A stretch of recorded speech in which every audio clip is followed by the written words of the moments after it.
पाउज़ एक अनकही सी दिल की दास्तान बाय सैमा सिर्फ एपिसोड नंबर 35। अब चाय का मंजर कुछ यूं था कि सब लोग ही बीजान उबैज और अनायजा के साथ बैठे मजे से चाय पी रहे थे। अवैस भी उबैज की गोद में बैठा मजे से बिस्किट खाने में मगन था। वहां पर सिर्फ एक शख्स मौजूद नहीं था और वो था पाशा बे। अवैस जो मजे से चॉकलेट बिस्किट खा रहा था, अपने बाप को चाय पीते देखकर इसकी आंखें चमकी। और बस फिर क्या था, वो एकदम ही उबैज की टांगों पर खड़ा हुआ तो सबने हैरानगी से इसे देखा। अवैस, नो, बाबा गुस्सा होते हैं ना फिर। मम्मा, बब्बा डिप डिप।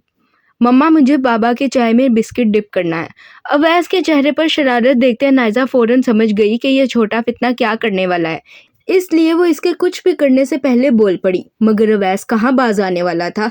वो मुस्कुरा कर अनाइजा को देखता बोला तो इसकी बात सुनते उबैस ने घूर कर इस छोटे फितने को देखते अपनी चाय पीछे की। इसे चाय पीछे करते देखकर अवैस का निचला होंठ बाहर आया और फिर वो गला फाड़ फाड़ कर रोने लगा। उवैस, मेरा बेटा बाबा को नहीं पसंद। आओ, आप मम्मा की चाय में डिप डिप कर लो। नो बब्बा, डिप डिप नहीं, मैं बाबा की चाय में डिप डिप करूंगा। स्पाउस, मैं अपनी चाय खराब नहीं करवाने वाला। अनायजा की बात सुनते हुए उवैस रोता बोला तो उबैस ने फौरन जवाब दिया। जबकि इसकी बात सुनते हुए उवैस का मजीद बाजा बजा तो अनायजा ने बेचारगी से उबैस को देखा। तुम और मैं इतने जिद्दी तो नहीं है। ये दो फुटिया किस पर चला गया है? मुझे तंग करके मेरी चीजें खराब करके इस नमूने को कौन सा सुकून मिलता है? मुझे पता है वो किस पर गया है, जिद और बाप को तंग करने के मामले में। वो तुम्हारी जीरोक्स कॉपी है। मेरी जबान में इसे मकाफाते अमल कहते हैं। रहने दे, मैं अब ऐसे भी तंग नहीं करता था। उबैस की बात सुनते उबैद शेराजी मुस्कुरा कर बोले तो उबैस ने चिढ़ते जवाब दिया।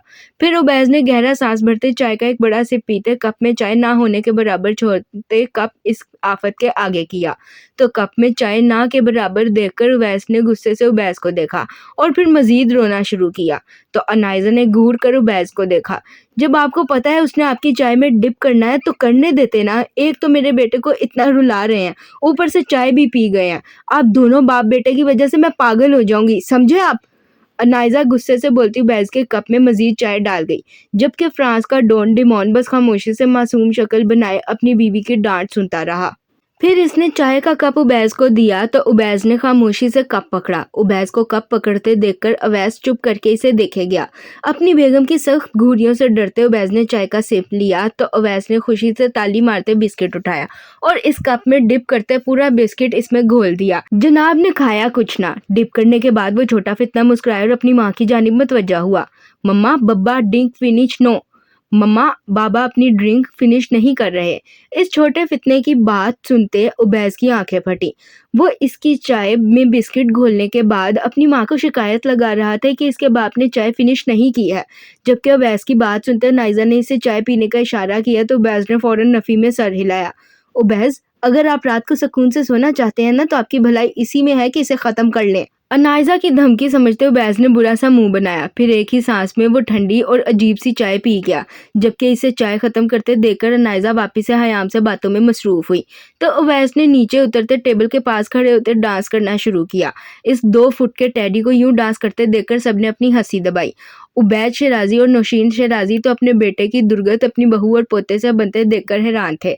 इससे पहले कि उबैद इस 2 फुटियों को काबू करता वो भागकर अपनी माँ की गोद में चढ़ा और मुंह बनाते इसे यूं देख रहा था जैसे कह रहा हो अब पकड़ कर दिखाओ। फ्रांस के डॉन डिमोन की यूं अपने बेटे के हाथों दुर्गत बनती देखकर फर्स्ट फ्लोर के टेरिस पर खड़े नीचे बैठे इन सबको देखते पाशा बे ने भी अपनी हंसी दबाई थी। चाय के बाद नौशीन के कहने पर उबैज, अनाइजा, अवैस और बी जान को इनके कमरों में आराम करने के लिए भेज दिया था। जबकि खुद वो सब आपस में बातों में मसरूफ हो गए थे। टॉपिक ये था कि उमैस के रिसेप्शन और उर्विल के निकाह के साथ साथ अब उबैज का रिसेप्शन भी कर दिया जाए, जिस पर सब लोग ही बहुत खुश थे। इस बात से अनजान के ये 3 फंक्शन एक साथ करने का प्लान इनके लिए कितनी बड़ी मुसीबत लाने वाला है। ये प्लान और फंक्शंस एक सोए हुए डिमोन को जगाने वाला है जो तबाही लाने वाला है। जब से सलार को पाशा की असलियत पता चली थी वो बहुत खामोश हो गया था। हरम को तो दोबारा इसने बुलाया भी ना था और जब जुयान ने इसे कहा कि वो हरम से बात करके मसला सॉर्ट आउट करे तो सलार का यही कहना था कि मैं इस लड़की के सामने प्यार की भीख नहीं मांगूंगा। मैं अपनी सेल्फ रिस्पेक्ट को ज़्यादा अहमियत दूंगा और अगर मेरा प्यार सच्चा हुआ तो वो खुद ब खुद मेरे पास वापस आ जाएगी। सलार की इस बात पर सब लोग खामोश हो गए थे। इस वक्त भी वो सब लोग सलार के कमरे में मौजूद थे जो सुबह से बुखार में फूंक रहा था। पाशा की असलियत जानने के बाद से वो ज़्यादातर बीमार रहने लगा था।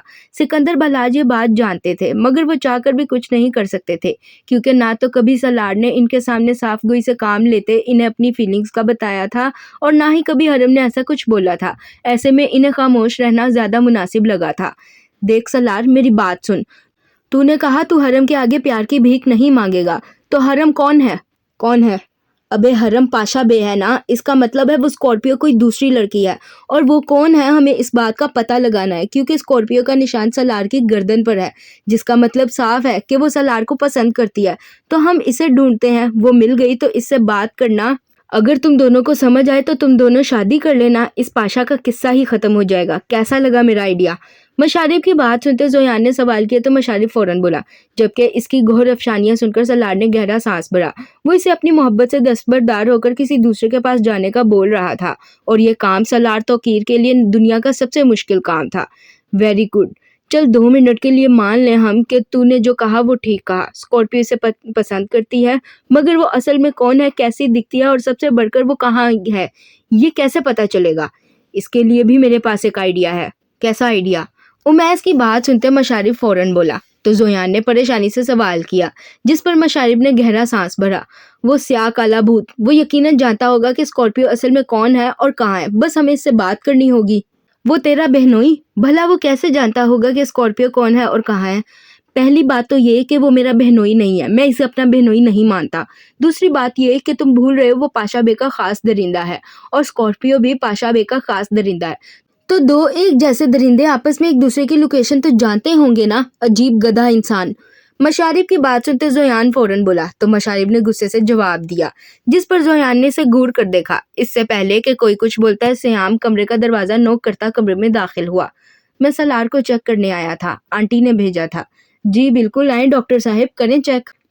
थैंक यू, मगर मैं तुम्हें पाशा के किसी भी दरिंदे की लोकेशन या असलियत नहीं बताने वाला, इसलिए मुझे मक्खन लगाने की कोशिश भी मत करना। सियाम की बात सुनते मशारिफ मुस्कुराकर बोला। तो सियाम ने अपना आईब्रो झुकाया, इसे इसके तर्ज तखातुब पर शक हुआ। फिर सियाम गहरा सांस भरता बोला तो मशारिफ ने मुंह बनाया। इसे कभी कभी शक होता था कि सियाम के पास काला जादू करने के लिए मौक्कल हैं, जो इसे हर बात बताते हैं। आज इसे यकीन भी हो गया था, जबकि ऐसा हरगिज नहीं था। वो कमरे के बाहर से इस साहिब का प्लान सुन चुका था। मशारिफ का मुंह बनते देखकर सियाम ने इसे इग्नोर किया और जाता सलार के पास बैठते इसे चेक करने लगा। वैसे मुझे नहीं पता था हरम सिकंदर का कार्ड इतना कमज़ोर है कि एक असलियत खुल जाने पर वो बेड के साथ लग जाएगा। आपको कभी आपके प्यार से धोखा नहीं मिला ना, इसलिए आप कुछ नहीं जानते इस बारे में। गलत, मैंने भी अपने प्यार से धोखा खाया, मगर तुम्हारे और मेरे में फ़र्क बस इतना है कि मैंने इस धोखे को ताकत बनाकर इस प्यार को हासिल कर लिया, जबकि तुमने इस धोखे को कमज़ोरी बनाकर बेड पर बैठ जाना ज़्यादा ज़रूरी समझा। और कुछ फ़र्क नहीं है।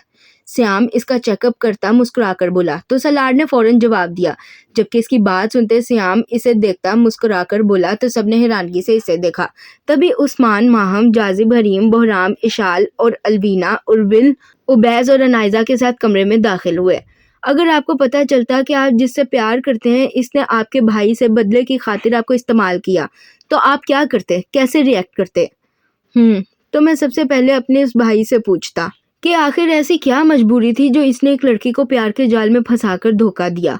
सलार के सवाल पर सियाम मुस्कुराकर बोला। तो सलार ने परेशानी से बहराम को देखा, जो अपने भाई के सामने खड़ा शर्मिंदगी से अपना सर झुका गया, जबकि एक बार फिर वही टॉपिक खुलते देखकर हरीम ने परेशानी से जाजिब का हाथ थामा। बहराम भाई, हम जानते हैं ये सवाल सलार को पूछने का हक है, मगर हम सब भी ये जानना चाहते हैं कि आपने उस लड़की को धोखा क्यों दिया, क्योंकि जहाँ तक हम आपको जानते हैं आप ऐसे नहीं हैं, आप किसी को धोखा नहीं दे सकते हैं। फिर ऐसा क्या हुआ था कि आपको अपनी ही मोहब्बत से दस्तबरदार होना पड़ा? मैं नहीं बता सकता, प्लीज़ भाई बताएं हमें। जोयान की बात सुनते बहराम सर झुकाते बोला। तो उमैस ने आगे बढ़ते मिन्नत की, जिस पर बहराम ने मजीद अपना सर झुकाया। बस इतना जान लो कि मैं उस लड़की से बेइंतहा मोहब्बत करता था, उसे अपनी ज़िंदगी का जीवन साथी बनाना चाहता था।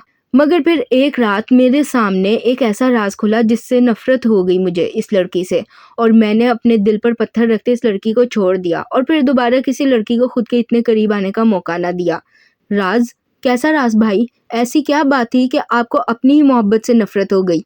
मैं नहीं बता सकता सलार, इस बात को बहुत साल गुजर गए हैं, रहने दो इसे। बहराम की बात सुनते सलार ने परेशानी से सवाल किया तो बहराम ने फौरन जवाब दिया। जबकि इसकी बात सुनते सबने एक दूसरे को परेशानी से देखा। अब तो हरीम भी वो बात जानना चाहती थी जिसकी वजह से बहराम ने इसे छोड़ा था। देखो बहराम, यही वक्त है सब सच बताने का। क्या पता तुम्हारा एक सच तुम्हारे भाई की मोहब्बत में डली रुकावट को हटा सके। हाँ बहराम भाई, प्लीज आप बता दें हम सबको कि ऐसी क्या बात थी जो आपने इतना बड़ा कदम उठा लिया। प्लीज बताएं, क्या पता इस बात को सुनने के बाद हरम का गुस्सा ठंडा हो जाए। उस्मान की बात सुनते मरियम फौरन बोली तो अलवीना ने भी परेशानी से जवाब दिया, जिस पर बहराम ने गहरा सांस भरा। मुझे पता चला था कि तनवीर चाचू की जिंदगी में कोई दूसरी औरत है। मैं उस वक्त लॉ की पढ़ाई कर रहा था जब मैंने पता करवाया कि वो औरत कौन है। तो मुझे पता चला कि वो औरत फरियाल अहमद है और इसकी चाचू से एक बेटी भी है, शनाया तनवीर। और फिर जब मैंने फरियाल अहमद की पिक्चर्स देखी तो मुझे 1 मिनट न लगा ये समझने में कि वो औरत कौन है। हरीम ने पहले ही मुझे बताया था कि उसकी माँ बचपन में ही उन दोनों बहनों और इसके बाप को छोड़कर चली गई थी। मगर जब छोड़ जाने की वजह मुझे पता चली तो मुझे गुस्सा आया। मैं खामोश रहा, कुछ ना कहा। जरूरी तो नहीं कि जैसी माँ हो वैसी बेटी भी हो, मगर मैं गलत निकला। मैंने हरीम को एक शख्स के साथ देखा।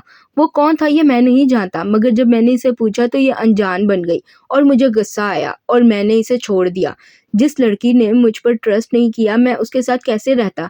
ठीक है, इसने मुझे पहले इस बारे में नहीं बताया, मगर जब मैंने पूछा तब तो बता सकती थी ना। मगर तब भी इसने अनजान बनते झूठ का सहारा लिया, तो बस मैंने भी इसे छोड़ दिया।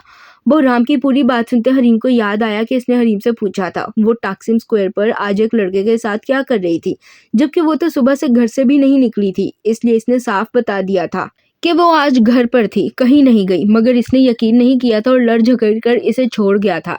जबकि इसकी बात सुनते जाजिब ने परेशानी से हरीम को देखा तो हरीम ने नफी में सर हिलाया। और क्या तुम्हें यकीन है जिस लड़की को तुमने देखा था वो हरीम ही थी? वो हरम भी तो हो सकती है। वो दोनों ट्विन्स हैं। अगर एक जैसे कपड़े पहनकर तैयार हों तो बाबा भी नहीं बता सकते कि कौन हरम है और कौन हरीम।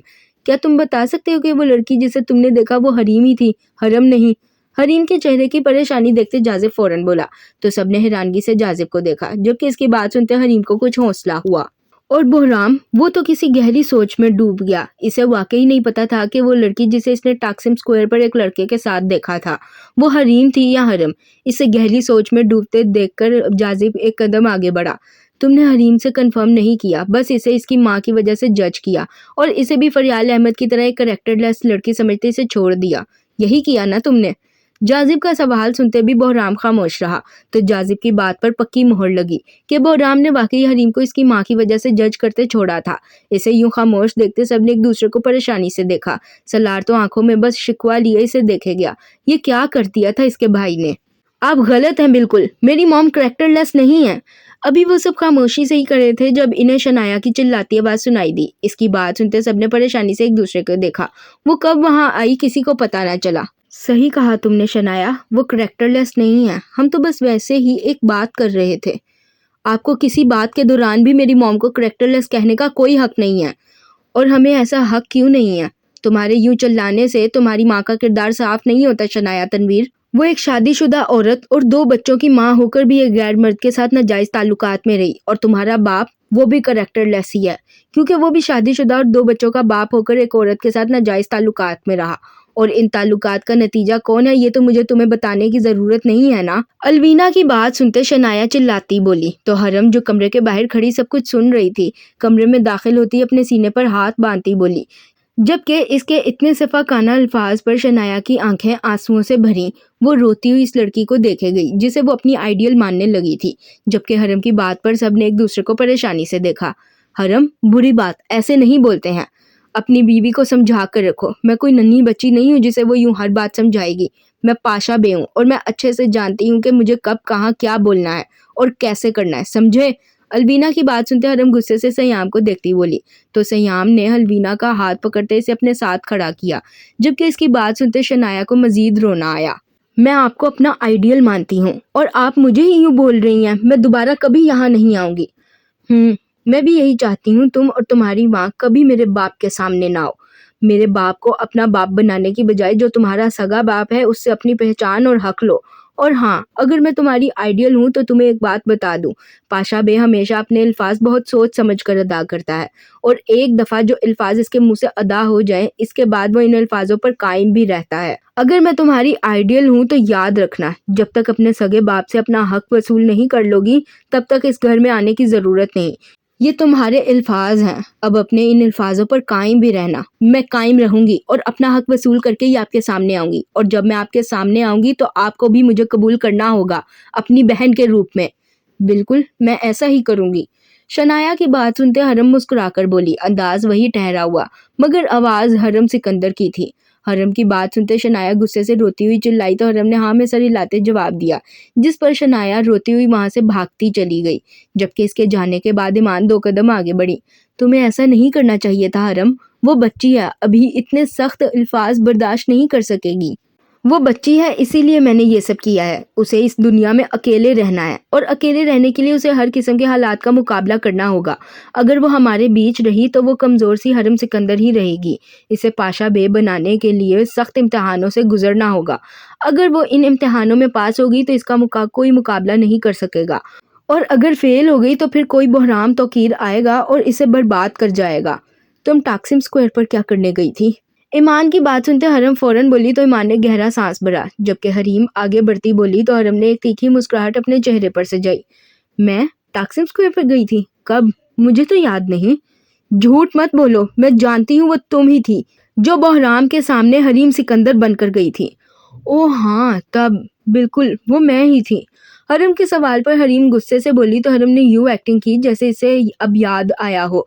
हालांकि सब जानते थे पाशा बे का आईक्यू लेवल बहुत अच्छा है, वो कुछ नहीं भूलता। तो अब ये भी बता दो कि तुम वहां क्यों गई थी? मैं वहां पर एक मीटिंग के सिलसिले में गई थी। झूठ, तुम झूठ बोल रही हो। हरीम का सवाल सुनते हरम एक कमीनी मुस्कुराहट के साथ बोली तो हरीम ने गुस्से से जवाब दिया। इसका बस नहीं चल रहा था वो हरम को जान से मार डाले। अल्लाह ने तुम्हारी जिंदगी में 2 दोस्त लिखे हरीम, और मैंने उन दोनों दोस्तों का टेस्ट लिया कि वो तुम्हारे लिए ठीक है या नहीं, और पता है क्या, एक इसमें फेल हो गया जबकि दूसरा पास। मैंने बहराम पर जाहिर किया कि तुम इसके पीठ पीछे किसी और से मिलती हो और वो तुम पर भरोसा करने की बजाय तुम्हें बीच राह में छोड़कर अपना दामन बचाकर भाग गया, और मैंने जाजिब पर यह जाहिर किया कि तुम इसी के बचपन के दोस्त के साथ हो, मगर उसने तुम पर भरोसा किया। हाँ, कुछ वक्त लिया उसने, मगर तुमको संभाल लिया, तो बस मैंने भी उस पर भरोसा करते तुम्हें उसके हवाले कर दिया। सिंपल। हरम की बात सुनते इन सबके मुंह खुले। वो लड़की हमेशा इन्हें हैरान करती थी, जबकि इसकी बात सुनते हरीम ने गुस्से से सर झटका। इससे पहले कि वो कुछ बोलती हरम वापस जाने के लिए मुड़ी। ओह हाँ, स्कॉर्पियो से कहो शराजी मेंशन आ जाए, कल से इसकी ड्यूटी लगेगी, इसे सैयद जोयान अलवी को प्रोटेक्ट करना है। मगर वो तो एंजल करती है ना। सैयद इब्राहिम अलवी ने सौदा किया है स्कॉर्पियो का, इसे कहो कल सुबह वक्त पर शराजी मेंशन पहुंच जाए, और शाजिल मेराज से कहो एंजल को रोमानिया भेज दे, इसके कुछ टेस्ट करने हैं, उसके बाद इसे ऑक्शन के लिए तैयार किया जाएगा। हरम की बात सुनते सबने हैरानगी से इसे देखा, जबकि श्याम परेशानी से बोला तो हरम ने फौरन जवाब दिया और बाहर चली गई, जबकि इसकी बात सुनते हयाम और जोयान ने एक दूसरे को देखा। लेकिन मैं यहाँ से नहीं जाना चाहती, ये पाशा बे का हुक्म है और हम इस हुक्म के आगे कुछ नहीं कर सकते, समझी तुम? मैं शाजिल मेराज से बात कर लूंगा, वो तुम्हें बता देगा तुम रोमानिया कब जाओगी। हयाम की बात सुनते सियाम गुस्से से बोला और बाहर चला गया, जबकि सियाम की बात सुनते जोयान का सांस इसके सीने में अटकने लगा। इसे अपने बाप पर गुस्सा आने लगा, मगर वो भी अपने बाप के सामने बेबस था, ठीक वैसे जैसे हयाम पाशा बे के सामने बेबस थी। इस वक्त सुबह के 10 बज रहे थे जब सलार के सब दोस्त इसे जबरदस्ती अपने साथ शराजी मेंशन के करीबी गार्डन में लेकर आए थे, ताकि वो ताज़ा हवा लेकर कुछ अच्छा महसूस करे। मरियम अपने माँ बाप के कहने पर उनके साथ एक रिश्तेदार के घर गई थी। वैसे तो मरियम के वालिदैन तुर्की में ही थे, मगर एक शादी के सिलसिले में लाहौर आए थे और यहाँ आकर इन्होंने मरियम को भी बुला लिया था। मरियम के जाने के बाद वो सब दोस्त इस वक्त गार्डन में बैठे थे जब मशारिब ने पास पड़ी एक लड़की उठाई और इसे सलार के कान में डाले, तो सलार बिदक कर पीछे हुआ और गुस्से से इसे घूरने लगा। इसे घूरते हुए जैसे सलार पीछे की जानिब बढ़ा तो इसका पांव पत्थर से टकराया और वो कमर के बल जमीन पर जा गिरा। इससे पहले कि वो जमीन पर गिरता, किसी ने इसे अपनी बाहों में भर लिया। खुद को किसी लड़की की बाहों में देखते सलार हैरान हुआ, जबकि अपने सामने स्कॉर्पियो को देखते बाकी सबके मुंह खुले। तुम यहाँ क्या कर रही हो स्कॉर्पियो? पाशा का हुक्म आया था, अमल तो करना ही था, मगर पाशा का हुक्म शराजी मेंशन आने का था, यहाँ गार्डन का नहीं। हाँ वो क्या है ना, मुझे तुम्हारी याद यहाँ तक खींच लाई बीस्ट। श्याम के सवाल पर स्कॉर्पियो मुस्कुराकर बोली तो श्याम ने फौरन जवाब दिया, जिस पर स्कॉर्पियो मुस्कुराकर सलार को देखती बोली तो सलार ने गहरा सांस भरा। अच्छा हुआ तुम यहाँ आ गई, इस देवदास को अब तुम ही संभालोगी। तुम बेफिक्र रहो, मैं आ गई हूँ ना, मैं संभाल लूंगी मासा मुफा। मेरा नाम मशारिब कमाल है, मासा मुफा नहीं। मशारिब की बात सुनते स्कॉर्पियो फौरन बोली तो मशारिब ने मुंह बनाते जवाब दिया, जबकि इसकी बात सुनते स्कॉर्पियो ने हाँ में सर हिलाया। तभी इन सबको अनाइजा के चिल्लाने की आवाज आई तो वो सब लोग परेशानी से इस जानिब देखने लगे, जब इन्हें सामने ही अवैस हाथ में एक मेंढक पकड़े अपनी माँ के सामने खड़ा हंस रहा था, जबकि अनाइजा डर के मारे चीखें मार रही थी। अपनी माँ को डरते देखकर अवैस खिलखिलाकर हंसा, जबकि उबैस ने जाते इसके हाथ से मेंढक पकड़ा और जमीन पर छोड़ा तो इसने अपने बाप को घूरा, जबकि इसको यूं घूरते पाकर उबैस ने अपना आईब्रो झुकाया। नंदे बाबा, गंदे बाबा, अवैस चिल्लाकर बोलता इसकी बाजू को चिपका और अपने छोटे छोटे दांत इसकी बाजू में गाड़े तो उबैस ने चिल्लाकर इस छोटी आफत को देखा। मैं कसम खा रहा हूँ, मैं इसे मार डालूंगा। उबैस छोड़ो बाबा को, आप कोई गंदे बच्चे हो जो ऐसे करोगे, बुरी बात होती है। उबैस गुस्से से नाइजा को देखता बोला तो नाइजा ने आगे बढ़ते उबैस को उबैस की बाजू से दूर किया और गुस्से से बोली तो उबैस ने मुंह बनाया, जबकि अनाइजा को देखते अवैस ने गला फाड़ फाड़ कर रोना शुरू किया। इसे कहाँ मंजूर था कि इसकी माँ इसके बाप के पास जाए, जबकि इस छोटे फितने को यूं रोते देखकर उबैस ने गहरा सांस भरा। मुझे बाद में देख लेना, पहले मेरे बेटे को पकड़ लो, नहीं पकड़ोगी तो रोता रहेगा वो। उबैस अनाइजा को देखता हुआ फिक्रमंदी से बोला तो अनाइजा ने मुस्कुराकर हाँ में सर हिलाया और फिर उबैस की गोद में उठाया तो उबैस अपनी माँ के सीने से लगा, जबकि उबैस खड़ा होता इसे घूरने लगा, जिस पर इस छोटे फितने ने इसे गुस्से से देखा और फिर अपना रुख मोड़ गया। उबैस की इस हरकत पर उबैस का मुंह खुला। इसे कहाँ मंजूर था अपने बेटे का यूं नाराज होना। वो आगे बढ़ता फौरन से इसे अपनी गोद में ले गया, जबकि उबैस चीखता चिल्लाता खुद को उबैस से छुड़ाने लगा। उबैस इसे गोद में पकड़े गार्डन की दूसरी जानिब बढ़ा तो अनाइजा मुस्कुराकर उबैस लोगों के पास आ गई। भाभी क्या हुआ उबैस को, वो ऐसे क्यों रो रहा था? उमैस भाई, आपके भतीजे को ये बात बिल्कुल बर्दाश्त नहीं कि उसकी मम्मा 2 मिनट के लिए भी उसके बाबा की फिक्र करे, इसलिए वो रो रहा था। और उबैस ने उससे मेंढक लेकर छोड़ दिया तो वो उबैस से नाराज हो गया। अब उबैस मनाने गए हैं उसे। हाँ तो सही है ना, कहीं उबैस उसकी जायदाद में कोई हिस्सेदार ले आया तो?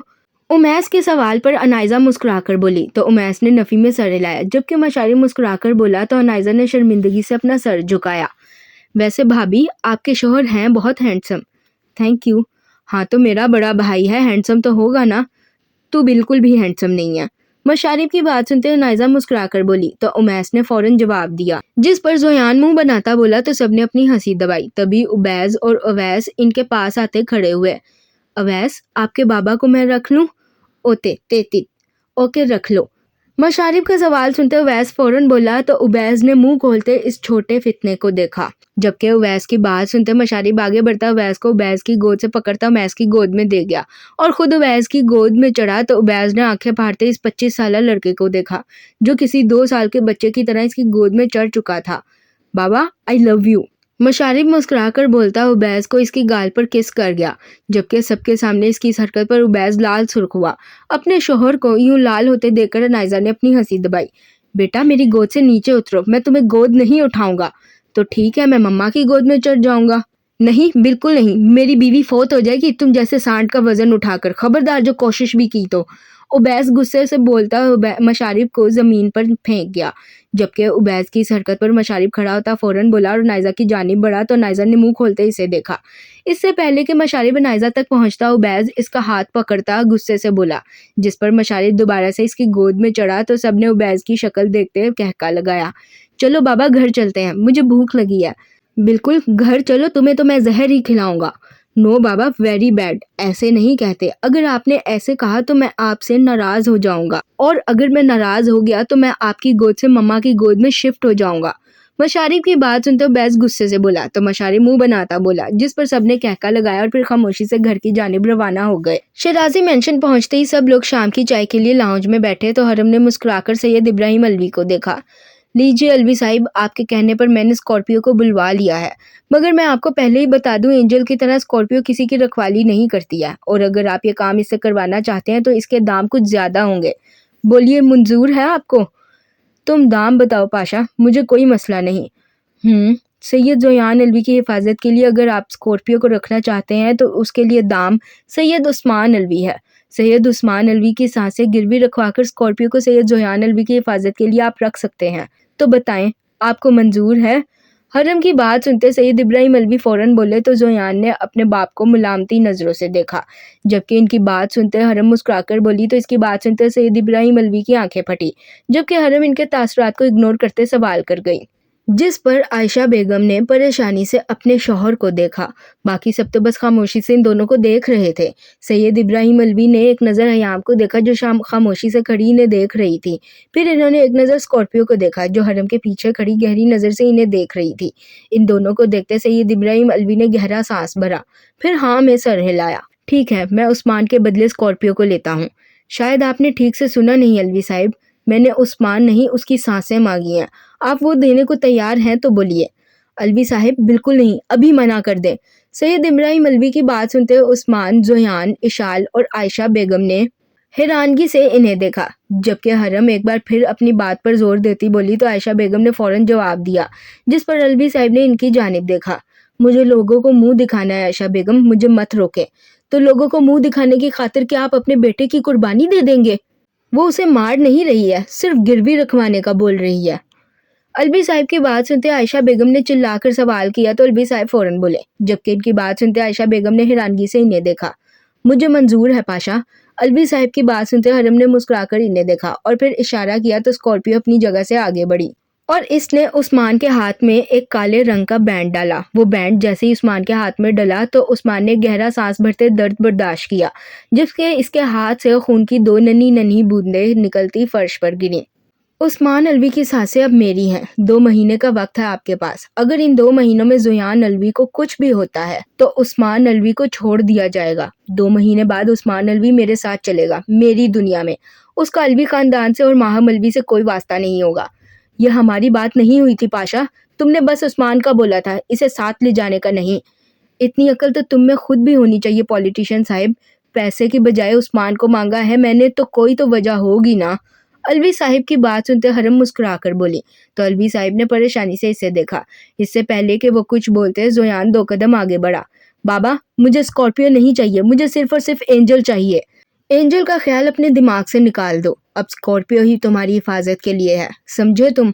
और वैसे भी तुम्हारे बाप और मेरी डील हो चुकी है, अब ये डील बदली नहीं जा सकती, समझे तुम? इसलिए अब खामोश रहो।